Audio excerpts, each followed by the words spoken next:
하게 브리핑 해드렸습니다. 홀짝 박사의 모멘텀 투자로 가겠습니다. 시장의 모멘텀을 찾아서 관심 종목까지 알아보는 시간이죠. 하우투인베스트 김문석 대표 연결돼 있습니다. 김 대표님, 안녕하세요. 네, 안녕하십니까? 예, 이번 주 어려웠는데요. 주 후반 들어가면 좀 반등 시도가 나타나지 않을까 예상을 하셨는데, 예, 오늘 비교적 강한 반등이 나타나고 있습니다. 오늘 시장에서 어떤 걸 포인트로 잡으셨나요? 네, 오늘 투자 모멘텀은 이 자통법 개정안 관련된 부분을 좀 준비를 해봤습니다. 어제였죠. 이 자본시장법 개정안이 이 국회 정무위원회 법안 소위를 통과가 됐는데요. 이제 자본시장법 개정안이 이제 국회 통과 절차를 좀 본격적으로 밟음에 따라서 그동안에 이 증권업종이 상당히 좀 힘들었습니다만은 이 중장기적인 이 구조 개편 가능성이 좀 높아지고 있는 상황이기 때문에 증권업종의 좀 중장기적인 턴어라운드를 좀 관심을 가질 시기가 아닌가 이렇게 보고 있습니다. 자, 앞으로 좀 법제사법위원회에 이제 상정이 될 예정이고요. 이외 법률적 문제가 제기되지 않을 경우는 아마 4월달 국회 본회의를 무난하게 좀 통과를 하지 않을까 이렇게 보고 있는데요. 자, 이렇게 되면 이제 본격적으로 5월부터 아마 시행이 되지 않을까 이렇게 보고 있습니다. 자, 이번에 자통법 개정안의 어떤 주요 내용들을 보면 결국 이제 대형 IB 육성을 위해서 이 자본 요건을 갖춘 증권사에게 기업 대출 등 이 신규 업무를 허용한다라는 부분이고요.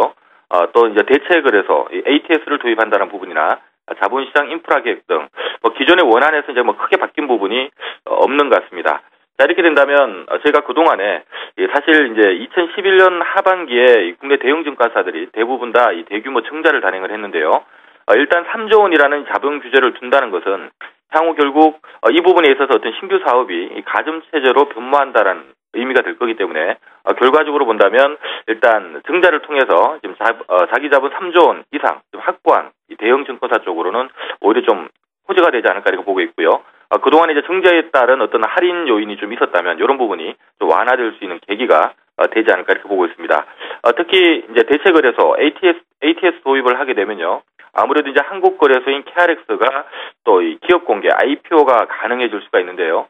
자, 이렇게 된다면 아무래도 이 거래소 지분을 보유하고 있는 증권사의 또 지분 가치가 또 부각될 가능성도 높기 때문에 역시 이런 부분들도 증권주에는 좀 우호적인 환경이 아닌가 이런 생각이 듭니다.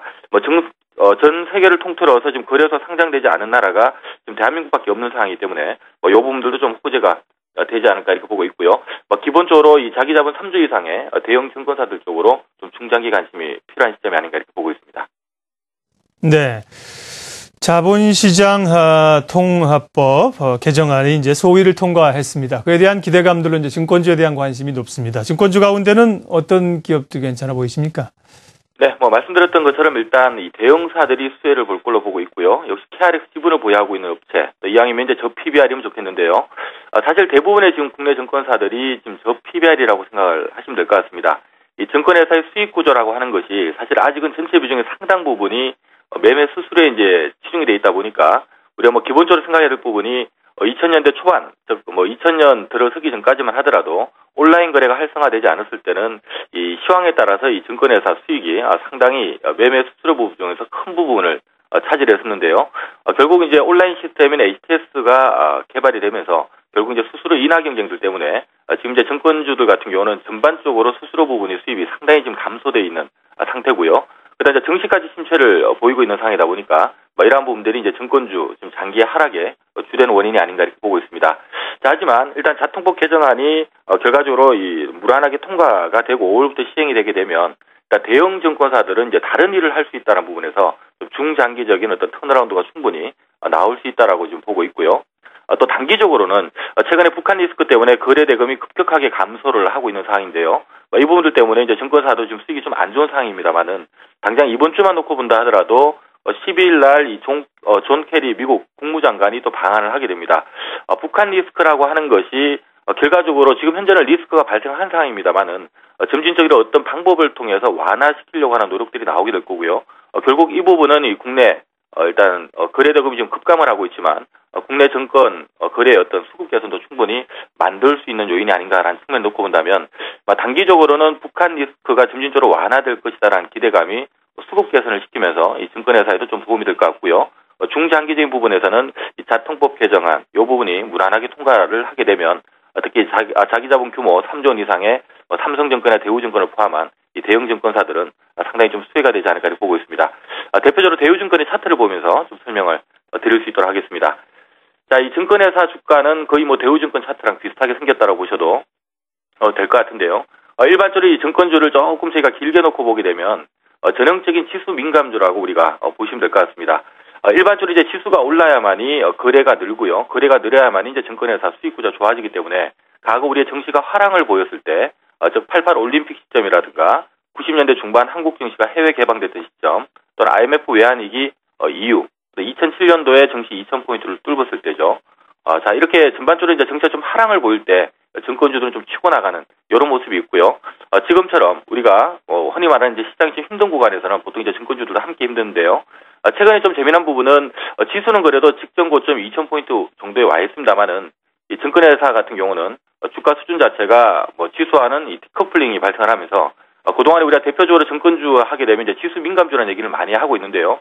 지수는 2007년도 주가를 회복했음에도 불구하고 최근의 주가는 2007년도 주가까지는 아직 가지 못하고 있습니다. 그래서 그 이유 자체는 말씀드렸던 것처럼 지금 뭐 수수료 인하 경쟁 때문에 아직은 위탁 수수료의 어떤 비중이 높은 이 증권회사들 수익 구조에 상당한 문제를 안고 있는 거고요. 거기다가 이제 시장이 전고점 부근까지는 오긴 했습니다만은 여러 악재들이 지금 몇 년간 계속 터지고 있는 상황이다 보니까 시장 수급 개선이 좀 미미해서 지금 이런 흐름들이 나오고 있는데요. 결과적으로 저는 지금보다 앞으로 증시가 나아질 걸로 보고 있고요. 이 부분이 이제 증권주들의 어떤 턴어라운드의 계기가 되지 않을까라고 보고 있습니다.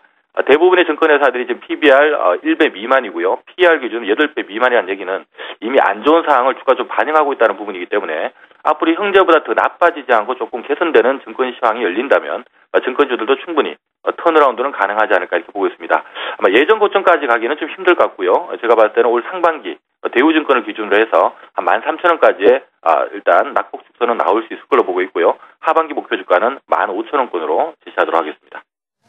홀짝 박사의 모멘텀 투자, 오늘은 자본시장 통합법 개정안 국회 통과에 따른 증권주, 대우증권을 관심 종목으로 소개를 해주셨습니다. 김 대표님 고맙습니다. 네, 고맙습니다.